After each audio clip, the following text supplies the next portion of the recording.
जय जय राम श्री राम जय राम जय राम श्री राम जय राम जय जय राम श्री राम जय राम जय जय राम श्री राम जय राम जय जय राम श्री राम जय राम जय जय राम श्री राम जय राम जय जय राम श्री राम जय राम जय जय राम श्री राम जय राम जय जय राम श्री राम जय राम जय जय राम श्री राम जय राम जय जय राम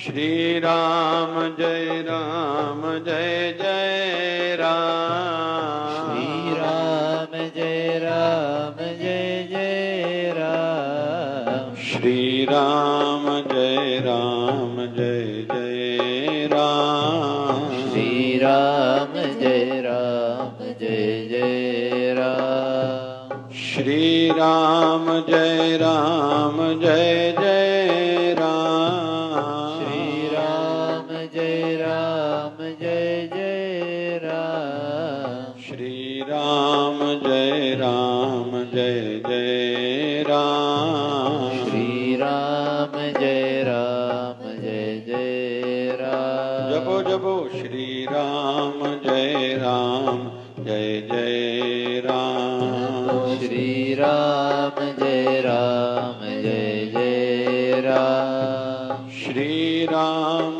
जय राम जय जय राम श्री राम जय राम जय जय राम श्री राम जय राम जय जय राम श्री राम जय राम जय जय राम श्री राम जय राम जय जय राम श्री राम जय राम जय जय राम बोलिए सत्य सनातन धर्म की जय बोलिए लक्ष्मी नारायण भगवान की जय शिव राम कृष्ण भगवान की जय आयो लाल ताड़ी बजाए सभी जाओ बोलिए सदगुरु स्वामी शिव भजन जी महाराज की जय जय शिवधारा अपने प्रभु से जिनका संबंध है उसके मन में आनंद ही आनंद है अपने प्रभु से जिनका संबंध है उसके मन में आनंद ही आनंद है अपने सद्गुरु से जिसका संबंध है उसके मन में आनंद ही आनंद है उसके मन में आनंद ही आनंद है उसके मन में आनंद ही आनंद है अपने प्रभु से अपने प्रभु से जिसका संबंध है उसके मन में आनंद ही आनंद है अपने प्रभु से जिसका संबंध है उसके मन में आनंद ही आनंद है जिसको सत्संग से हरदम पसंद है जिसको सत्संग हरदम पसंद है उसके मन में आनंद ही आनंद है उसके मन में आनंद ही आनंद है उसके अपने प्रभु से जिसका संबंध है उसके मन में आनंद ही आनंद है अपने प्रभु से जिसका संबंध है उसके मन में आनंद ही आनंद है आज समय को देखते हुए इस विषय को थोड़ी देर के लिए लूंगा। चाहना एक अलग विषय है, प्राप्त करना एक अलग विषय है। हम संसार हो या परमार्थ हो, जितने योग्य हैं उतना मिला है। पैसा जिसके पास जितना है, बस हर कोई मन करके खुद को स्वीकारे मैं इतने के ही लायक हूं। सिंपल थ्योरी है, ज्यादा इसमें दिमाग लगाने की आवश्यकता नहीं है। अक्सर माताओं के मन में रहता है मेरी घर में इज्जत बढ़े, मुझे सायथ वधे, समाज में मेरी इज्जत हो, पंचायत में मेरी इज्जत हो, पड़ोस में मेरी इज्जत हो, मित्रों में मेरी इज्जत हो, फ्रेंड्स में मेरी इज्जत हो। हर कोई ऐसे चाहता है, और क्यों ना चाहे, यही तो वो बात है जो जीवित रखती है इंसान को। स्वामी रामकृष्ण परमहंस स्वादी भोजन बहुत खाते थे, रोज अलग अलग प्रकार के कहते थे व्यंजन बनाओ। तो एक दिन मां शारदा ने कहा कि ये बात मुझे समझ में नहीं आती, कहां आध्यात्मिक आपकी ऊंचाई, कितने आप सिद्ध पुरुष हो, कितना कुछ प्राप्त कर लिया है आपने, फिर कभी कभी ये बात समझ में नहीं आती कि आप रोज स्वादी व्यंजन बनाने के लिए कहते और खाते हुए हो। तो कहने लगे मां शारदा को, अपनी धर्म पत्नी को, स्वामी रामकृष्ण परमहंस, नाव किनारे पर खड़ी तब रह सकती है जब तक उसको रस्सी से बांध के बाहर कोई कीला धरती में काट दिया जाता है, उससे रस्सी से बंधी हुई रहती है। जिस दिन वो रस्सी उधर से छूट गई, टूट गई, किसी ने छोड़ दी, जो भी माध्यम कारण बना, वो नाव किनारे पर खड़ी नहीं रहेगी, वो तो मझधार में चली जाती है, दूर चली जाती है। वैसे ही मेरी अवस्था भी सिद्ध हो चुकी है, खुद को नीचे लाना मुझसे होता नहीं है, इसलिए मैं स्वाद में खुद को टिका के रखता हूं, तभी तो मैं तुमसे बात कर पाता हूं। नहीं तो अंतर्मुखता मेरी इतनी बढ़ गई है, समाधि इतनी मेरी सिद्ध हो गई है, अभी आंखें खोलना मुझसे होता नहीं। मैंने कुछ दिन पहले एक बात कही थी, हमारे आश्रम का एक हाल बन रहा था, अलग अलग इंजीनियर्स को बुलाया गया था। कोई कहता था ऐसे बनाओ, दीवार ऐसे लो, कोई कहता था ऐसे लो, कोई कहता था ऐसे लो। मुझे मजा नहीं आता था, ये क्या यार, पूरा दिन इन झंझटों में मीटिंग्स कितनी करूं। एक सेवादारी कहता है ऐसे करो, कोई प्रेसिडेंट आके संस्था का जो भी है वो कहता है ऐसे करो, सेक्रेटरी कहता है ऐसे करो। मेरा इससे क्या लेना देना भैया, बनाओ, खत्म करो झंझट को। तो ये 2004-5 की बात होनी चाहिए, 2006 की बात होनी चाहिए। तो मैं रात्रि को सोया हुआ था, शरीर करके हमारे गुरुदेव भगवान सदगुरु स्वामी शिव भजन जी भगवान सिंध पाकिस्तान में थे, मैं तो अमरावती में था। रात को सोया हुआ था, गुरुदेव भगवान आए, दर्शन दिया। मैंने निवेदन किया, बाबा जी ये क्या, हर कोई अलग अलग कहता है, कभी कोई कहता है दीवार ऐसे लो, कोई कहता है ऐसे दीवार लो, मुझे इन बातों से क्या लेना देना, और मैं जानता भी नहीं हूं, मैंने जीवन में कोई बिल्डिंगें बनाई है। आप आए हो तो आज्ञा करके जाओ, मैं दीवार कैसे बनाऊं, हाल कैसे बनाऊं, मैं वैसे बनाऊंगा। तो गुरुदेव भगवान मुझे कहते हैं सुनो, मुझे संतोष लाल कहते थे, संतोष लाल सुनो, ये छोटी छोटी बातें मुझसे न पूछा करो। क्यों? क्योंकि इस समय मेरी यात्रा ऊपर के लोकों में रहती है, तुम बार बार मुझे नीचे बुलाते हो, मुझे नीचे आना पड़ता है, और थोड़ी थोड़ी बातों के लिए मुझे बुलाओगे, मुझसे पूछोगे। मैंने कहा हाँ बाबा जी, मैं आपसे ही पूछूंगा, मैं किससे पूछूंगा, मैंने जीवन में कोई बिल्डिंगें बनाई है। तो गुरुदेव भगवान ने कहा नहीं, मुझसे नहीं पूछा करो, मेरी ऊपर लोगों की यात्रा रहती, मुझे वहां रहने दो, बार बार बुलाया नहीं करो।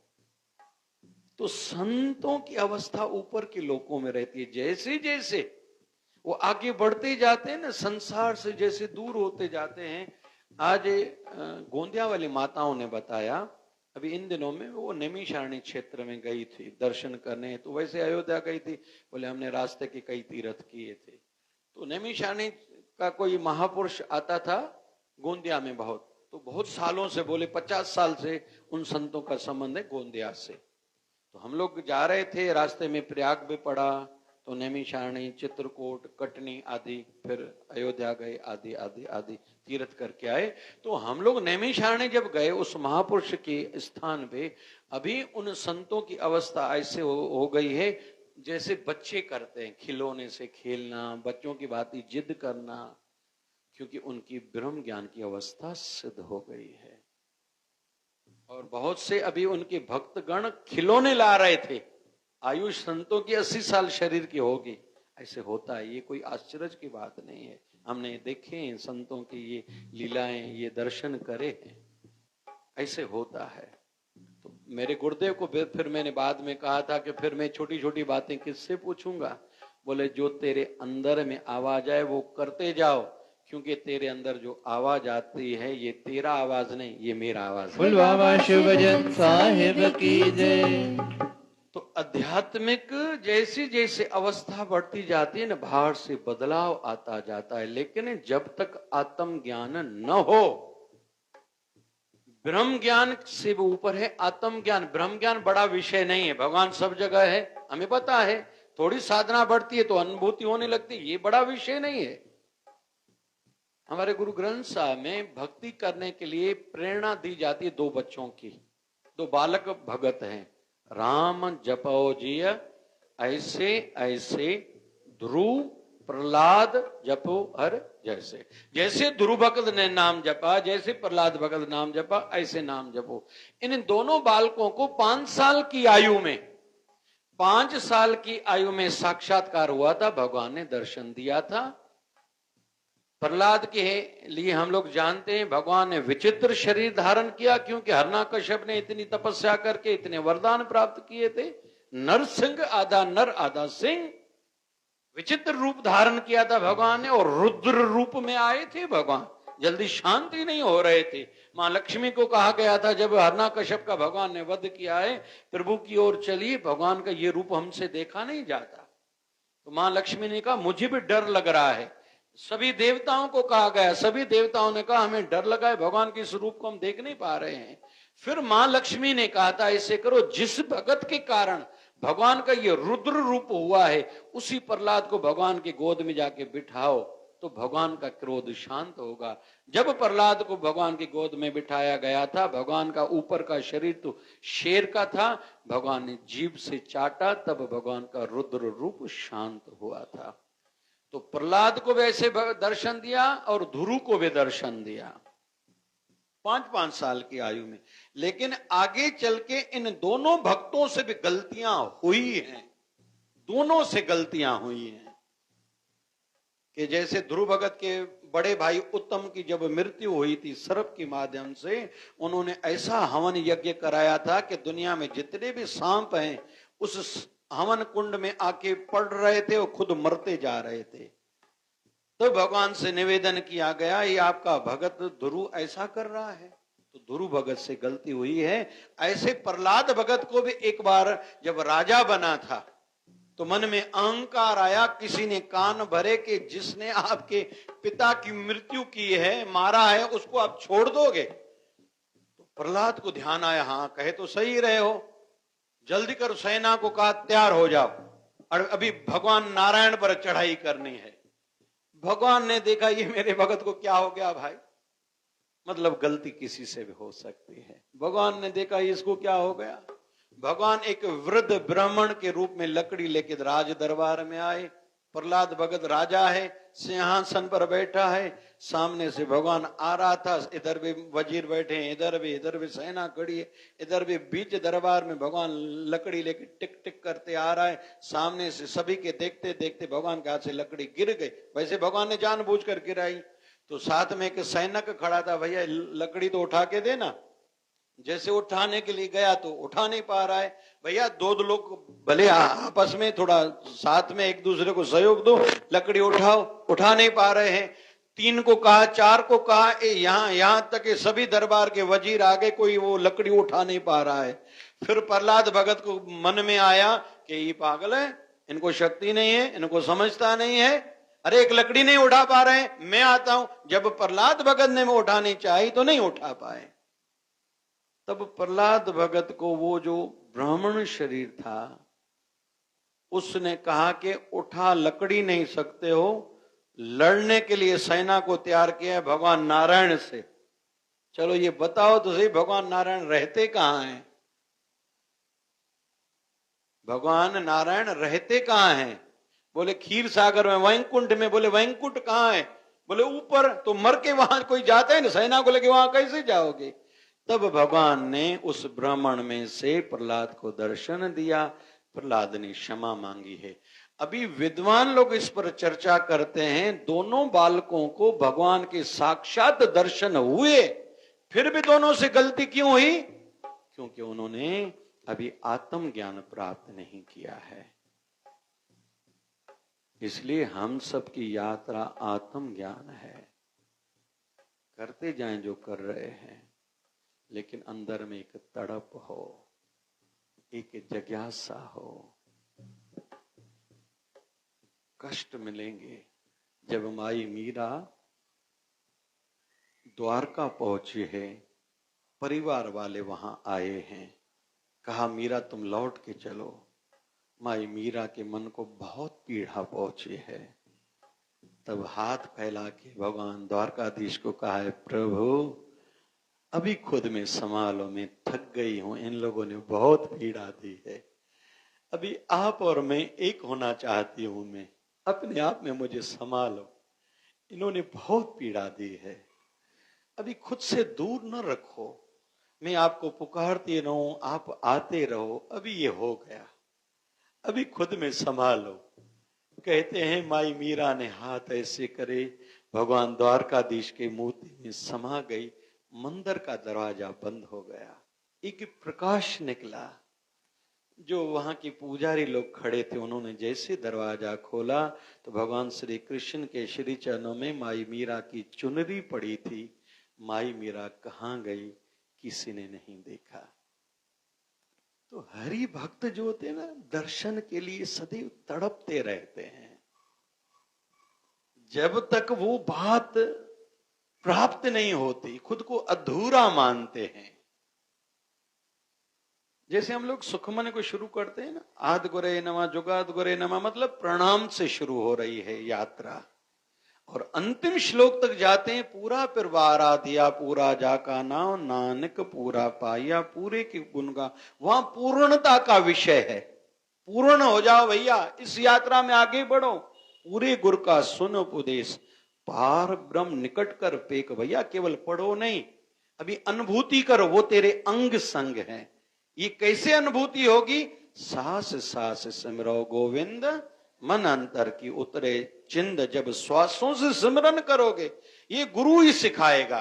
आप छोड़ विनंती करे हो, जब ये अहम को छोड़ोगे, ऐसी प्रार्थनाएं करोगे और श्वासों से सिमरन करके अपने हृदय को उस अवस्था तक पहुंचाओगे जब प्योरिटी होगी, क्लियरिटी होती जाएगी, शुद्धिकरण होता जाएगा, मन तैयार होगा, तो वो चीज प्राप्त होगी। अभी पूर्णता की बात करो, क्योंकि संसार में पूर्ण केवल एक है, आदि पूर्ण, मध्य पूर्ण, अंत पूर्ण परमेश्वर। शुरू में कहा जाता है, जैसे चतुर्मास में दीपदान का बहुत महत्व है, जरूर दीप हर कोई जलाए। और वैसे हम लोग झूलेलाल शिवधारा झूलेलाल चाली के उपलक्ष्य में एकत्रित हुए हैं, तो 4 मुख वाला दीप जलाना चाहिए आटे का। तो माता लक्ष्मी का भी दीप वैसे हो गया, अगर जिसकी वैसी भावना होगी तो माता लक्ष्मी का भी 4 मुख वाला दीप जलाना चाहिए। फिर आटे से बना हुआ होगा तो वो आटा जल परवान किया जाता है, तो मछलियां खाएंगी, पेट भरेगा मछलियों का, तो हम सबको दान करने का भी फल मिलेगा, पूजा का भी फल मिलेगा, दान का भी फल मिलेगा। तो जब दीप जलाया जाता है तो एक मंत्र बोला जाता है, शुभम करोति कल्याणम, मेरा कल्याण करो, मेरा शुभ ही शुभ हो। शुभम करोति कल्याणम आरोग्यम धन संपदा, मेरा शरीर निरोगी रहे और धन संपदा में मिले। शत्रु बुद्धि विनाशाय, मेरे शत्रुओं की जो बुद्धि है वो विनाश हो जाए, मेरे शत्रु विनाश ना हो, शत्रु मेरे दुश्मन मर न जाए, उनकी वो बुद्धि विनाश हो। दीप ज्योति नमोस्तते, मैं ऐसी ज्योत को प्रणाम करता हूं। ये श्लोक है। तो ये बाहर मुक्ता की बातें हैं, लेकिन आगे की जो यात्रा है वहां इन चीजों का ज्यादा महत्व नहीं है। पहले कहा जाता है तीर्थ करो, फिर कहा जाता है तीर्थ नावण जाओ, तीर्थ हर को नाम है। गुरु के दिए हुए मंत्र का जप करो, आपके तीर्थ हो गए। मन मंदिर तनवेश कलंदर घटई तीर्थ नामा। अभी बाहर के तीर्थ हो गए, अंदर डुबकी लगाना सीखो। लेकिन ये कौन सिखाएगा? पूरन गुरु। धन धन धन जन आया, जित प्रसाद सब जगत तराया। जन आवण का यही स्वाव, जन के संग चित आवे ना। आप मुकत मुकत करे संसार। जो खुद मुक्त हो, झंझटों के बीच में रहता हो, ग्रस्त में जो रहे उदास, कहे कबीर हम ताको दास। आप मुकत मुकत करे संसार, नानक तिस जन का सदा नमस्कार। ऐसों को मेरा प्रणाम जो खुद मुक्त है, मुझे मुक्ति के मार्ग पर लगाए। और ऐसे गुरु की शरण में जाने से सतगुरु आयो शरण त्यारी, मिले सुख नाम हर शोभा, चिंता लाहे हमारी। ये आध्यात्मिक चिंताएं रहती हैं, मेरा भजन में मन नहीं लगता, मेरी वृत्ति एकाकार नहीं होती। जिनके अंदर में ऐसा भाव है ना, उनका प्रभाव बाहर भी जाता है। हनुमान जी महाराज जब लंका के ऊपर घूम रहे हैं, हनुमान जी महाराज से आज एक गुण सीखेंगे, वो है सूक्ष्मता। उड़ते हुए सूक्ष्म दृष्टि पड़ी, नीचे कोई ऐसा घर है जिसके प्रांगण में तुलसी माता स्थापित है, मतलब ये कोई हरि भक्त का ही घर है। फिर घर के बाहर ओम लिखा हुआ है, राम लिखा हुआ है, मतलब सच्चा कोई हरि का भक्त है। हनुमान जी महाराज उतरे, अंदर से आवाज आ रही है, राम राम राम राम। जब विनोबा भावे जी के आश्रम में मैं पवनहार वर्धा गया था, मुझे बताया गया था इस कमरे में संत ने साधना की थी। जब मैं वृत्ति एकाकार करके वहां बैठा, वो मंत्र भी मेरे अंदर में गूंज रहा था जो संतों ने जप किया था।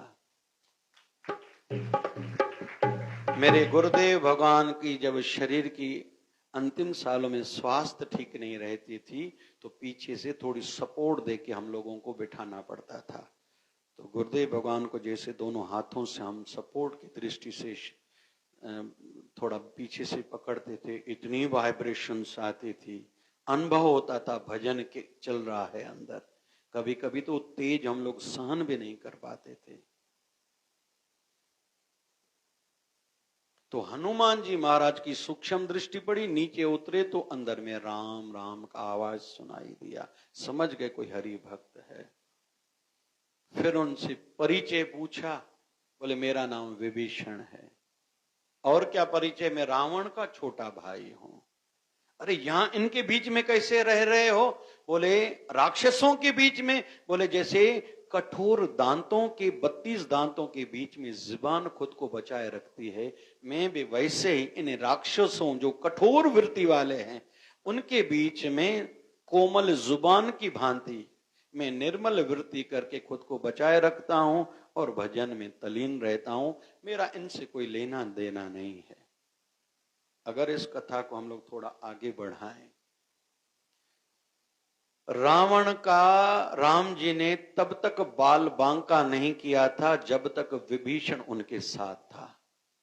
जब विभीषण ने अपने भाई का साथ छोड़ा, राम जी की शरणागति ली थी, तब राम जी ने चढ़ाई की और रावण का वध किया था, सर्वनाश किया था। जहां तक भक्ति वाले लोगों का विषय है, जहां तक भजन करने वालों का, सात्विक लोगों का विषय है, जहां भी वो रहेंगे उस स्थान का, उस क्षेत्र का भी कोई बाल बांका नहीं कर सकता। इसलिए जिस भी नगर में कोई भजनानंदी महापुरुष रहता है, उस नगर को भी खूब लाभ पहुंचता है। एक दृष्टि से कहूं, हमारी भारत की खूबियां तो बहुत हैं, मैं बहुत चर्चा इस पर कर सकता हूं। साइंटिफिक वे बोलो, आप नेचुरल रिसोर्सेस पर बोलो, मैं अलग अलग कई बिंदुओं पर भारत की विशेषताओं पर चर्चा कर सकता हूं। लेकिन अभी थोड़ी मैं नेगेटिव बोल रहा हूं। हमारी भारत की कहीं तो भी दुर्दशा भी बहुत हो रही है, जो धर्मांतरण आदि कार्य चल रहे हैं। पीड़ा होती है बहुत सुन के, लेकिन फिर भी एक मन में आधार है, एक विश्वास है, बाल बांका हिंदू धर्म का न होगा, कम ज्यादा होगा भले हिंदू धर्म, लेकिन जो हिंदू धर्म की जो नीतियां हैं ना, जो परंपराएं हैं, बस हम सबका दायित्व है वो परंपराएं खुद अपनाएं और अपने आने वाले वंशजों को देके जाएं। जल्दी मरने का न सोचें, भगवान करी संवारे वर दो। जैसे जो मैंने अपने बुजुर्गों से सीखा, जब तक मेरे बच्चे वो नहीं सीखेंगे मुझे मरना नहीं है, ये संकल्प वृद्ध जनों को करना चाहिए। घर में किसी का विवाह है, घर में सत्संग कराओ, संतों को बुलाओ। घर का वास्तु आध्यात्मिक दृष्टि से कराओ। घर में हमारे नॉनवेज नहीं बनना चाहिए। हमारा घर कोई शमशान है जहां कोई मुर्दा जलाया जाएगा, कोई कब्रिस्तान है जहां मुर्दे दफनाए जाएंगे? नहीं भैया, हमारा घर ऐसा नहीं है। हमारा घर है ठाकुर जी का द्वारा। पंहिंजो घर, थोड़ा जोर सा चओ, पंहिंजो घर, पंहिंजो घर। हम अपने घर को वैसा बनाएं। अंत में और कहूं, हमारे गुरुदेव कहें ये घर मेरा है। मैं कहता हूं जब भी अपना नया घर बनाओ, एक कमरा अपने गुरुदेव का भी बनाओ, वो केवल उनके लिए हो। उसमें ऐसे नहीं गेस्ट मेहमान ज्यादा हैं वहां किसी को सोने के लिए भेज दो, नहीं, वो मेरे गुरुदेव का है। भाव ऊंचा हो। मेरे गुरुदेव पलंग पर रोज आके सोते हैं। ओंकारेश्वर में मान्यता है भगवान शिव जी और मां पार्वती रोज आते हैं आज भी। तो वहां भगवान वो चासे ढारा रोज खेलते हैं, तो रात को बना कर वो लोग रखते हैं ओंकारेश्वर में। सवेरे आते हैं, वो अनुभव होता है जैसे वो बिगड़े हुए रहते हैं। शिव जी और मां पार्वती आए थे वृंदावन में, निधि वन में, जहां ठाकुर जी रासलीला करते थे। हर चीज रात को रखते, वहां मान्यता है ठाकुर जी रात को आते हैं। तो पलंग बिस्तरा बना के रखते हैं, कंबल आदि। फिर ठाकुर जी दंतुन करते हैं, मतलब दंदन वो भिगो के रखते हैं। ठाकुर जी रात को पान का भोग लगाते हैं, पान भी रखते हैं, ऐसे जल भी रखते हैं। रात को ताला लगा के, क्योंकि निधि वन को बाहर से भी ताला है, वो तो कमरा है, लेकिन निधि वन है पूरा तुलसी का वन, तो बाहर से भी ताला लगाते हैं। लेकिन क्योंकि अंदर कोई रह जाएगा, वो पागल हो जाएगा या मर जाएगा। और यहां तक कि ऊपर से पंछी तक नहीं उड़ पाएगा, वो भी मर जाता है। इसलिए पंछी भी ऊपर निधि वन से रात्रि के समय में नहीं गुजरते रात्रि को। वहां की ये मान्यता है, शक्ति है। क्यों? ठाकुर जी रास लीला करने रोज वहां आते हैं। लेकिन सवेरे मैंने खुद देखा है, न्यूज नेशन चैनल के माध्यम से कई 2 बार या 3 बार देखा होगा कि सवेरे ताला खोलते हैं, पूरी रात भर लाइटिंग और ये कैमरास लगे हुए रहते हैं, बंद ही रहता है। ऐसा नहीं कोई अंदर व्यक्ति जाए ये सब करे, अंदर का वातावरण बिगाड़े, नहीं। जब सवेरे दरवाजा खोलते हैं, आधा पान ठाकुर जी रोज चबाते हैं, खा जाते हैं, दंतुन चबाते हैं, बिस्तरा हिला हुआ डुला रहता है, पानी का गिलास ऐसे रहता है जैसे ठाकुर जी आए थे और ऐसी लीला करी थी। कृष्ण कन्हैया लाल की। वैसे ही हम सबको अपने घर के एक कमरे में व्यवस्था रखनी चाहिए। अगर हमारी भावना सच्ची होगी तो हमारे गुरुदेव ये दर्शन हम सबको हमारे घर में जरूर कराएंगे। लेकिन ये संभव तब होगा जब हमारे जीवन का लक्ष्य ध्येय आत्मिक ज्ञान होगा, ना कि केवल बाहर की क्रियाओं में हम लोग केवल रुके रहेंगे। शिवलिंग पर जल जरूर चढ़ाएं, मन की शांति बढ़ेगी।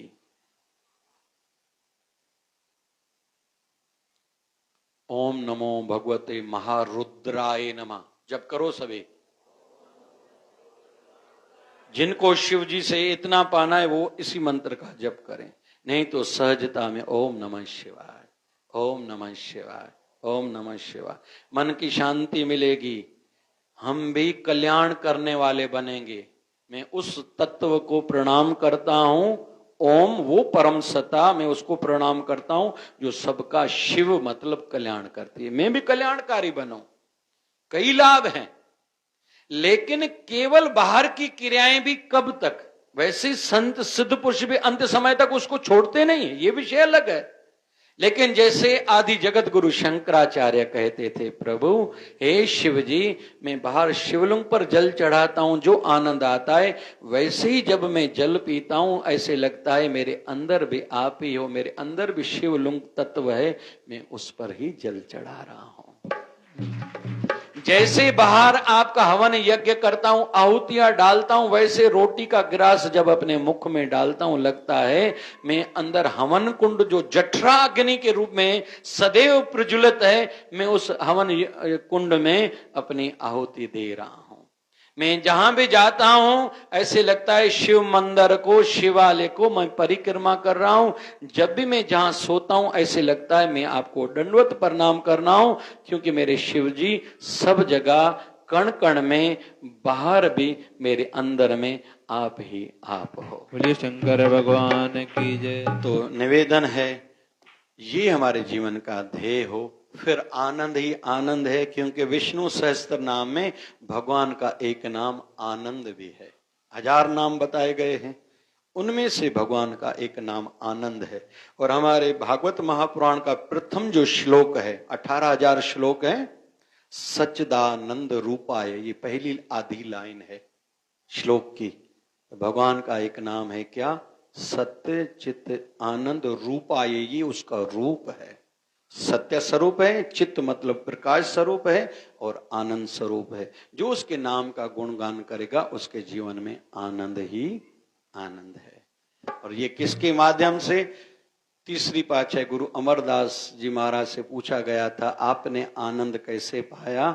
आनंद भया मेरी माए, आनंद भया मेरी माए, जब मुझे सतगुरु महाराज की कृपा हुई, प्राप्ति हुई, तब मेरे जीवन में आनंद ही आनंद आया। बाबा शिव भजन जी भगवान कृपा करें, हमारे जीवन की यात्रा उस ओर हो, संसार में रहें। दुनिया में रहता हूं लेकिन दुनिया का तलबगार नहीं हूं, बाजार में जाता हूं लेकिन खरीदार नहीं हूं। जैसे हमारी जीभ भी कर्म तो करती है, हम सब में से कईयों ने भोजन पाया होगा, नहीं तो अभी घर जाके प्रसाद पाएंगे। स्वाद आता है, खट्टा खाया, किसी ने मीठा खाया, कोई नमकीन खाया आदि, लेकिन 20 मिनट के बाद जुबान कहती है मैंने कुछ नहीं खाया। टेम्पररी प्रभाव लेती है जुबान, आंखें भी टेम्पररी आनंद लेती हैं। ये बहुत सुंदर है, इसको देखो मजा आ रहा है, पिक्चर अच्छी थी, लेकिन पिक्चर पूरी होने के बाद जल्दी करो मुझे चलना है, हो गया, क्योंकि अभी और पिक्चर वही वाली मुझे नहीं देखनी, हो गया। ड्रेस अच्छी लगी, लोगों ने क्या बहुत जच रही है, अच्छा लग रहा है, लेकिन उसी बहन को कहो मैं आपको 1000 रुपए देती हूं, दूसरे दिन में यही ड्रेस पहनो, कोई पहनेगा? हाँ कहता ना कहता, कहीं के माता के 5000 ॾियूं 5 ॾींहं इहो ई वॻो पाए। हाँ कहता ना कहता, थदा जो थी वियो भाई, मता कोई अची वञेव, मां त न ॾींदोमांव 5000, तव्हांखे लॻंदा मता साईं ॾींदा। तो जो संसार के विषय भी हैं टेम्पररी हैं, तो ये जो आंखें भी हैं ना, हमारी कान है, हकीकत में 1 मिनट और थोड़ा गहरा आध्यात्मिक भागवत के आधार पर और वेदांत के आधार पर कह रहा हूं। हमारे अंदर में जितने भी थॉट्स हैं उसको पॉजिटिव दृष्टि से अगर देखें तो ये वो परमात्मा के गुण हैं। जैसे हम लोग कहते हैं मैं सुंदर दिखूं, ब्यूटी पार्लर को बहुत सी माताएं दान करने के लिए रोज जाती हैं, तो ना माताओं बेटी तो कोने ने कहा ब्यूटी पार्लर वाली बुधाए जो सुना। हम लोग सुंदर क्यों दिखना चाहते हैं? क्योंकि हमारे अंदर में जो परम तत्व है ना वो निखरना चाहता है। प्रकृति सुंदर है, भगवान ने सुंदर बनाई है, हम सबके अंदर में है मैं समझदार हूं। ये कौन कह रहा है मैं समझदार हूं? मेरे को समझता है, मम्मी तुम्हारे से ज्यादा मुझे समझता है, तुम्हें कहां पता है? दोस्तों के सामने ऐसे बोलते हैं। ये लड़की क्यों अपनी मां को कह रही है? पोता कहता है दादू को आपको समझता थोड़ी, मुझे तो मैं आपको मोबाइल चलाना सिखाता हूं, आपको अकल ही नहीं है। ये अंदर में उसकी कौन कह रहा है? ये परम तत्व ही कह रहा है। और सूफीनिज्म में और वेदांती इस मार्ग से साधना करते हैं, सिद्धि प्राप्त करते हैं। ध्यान से सुनना, जो आध्यात्मिक शुद्ध चाहते हो तो। सूफी लोग सूफीनिज्म और वेदांती इस रास्ते से प्रभु का साक्षात्कार पाते हैं। उनको ये बातें नहीं चाहिए, आरती करना, ये करना, ये करना। हो गया प्राइमरी की बातें प्राइमरी तक, अभी मिडिल की बातें मिडिल तक, हायर की बातें हायर वाली फिर नियम अपनाने होंगे। फिर कॉलेज के नियम अलग है, फिर मास्टर डिग्री की बातें अलग हैं, फिर जॉब लग गई, सिद्धि प्राप्त हो गई, फिर काम अलग होगा, आचरण कुछ अलग होगा, मूल वही रहेगा, लेकिन बाहर से सब बदलता जाएगा। तो कुल मिला के हमारे जीवन का ध्येय आत्मज्ञान, प्रभु प्राप्ति, और अंदर में ये बात जगाए रखें, इसको बुझने न दें। बाहर से करें, ये बाराणा साहब हो, आयोलाल, झूलेलाल, जो भी जिसका है।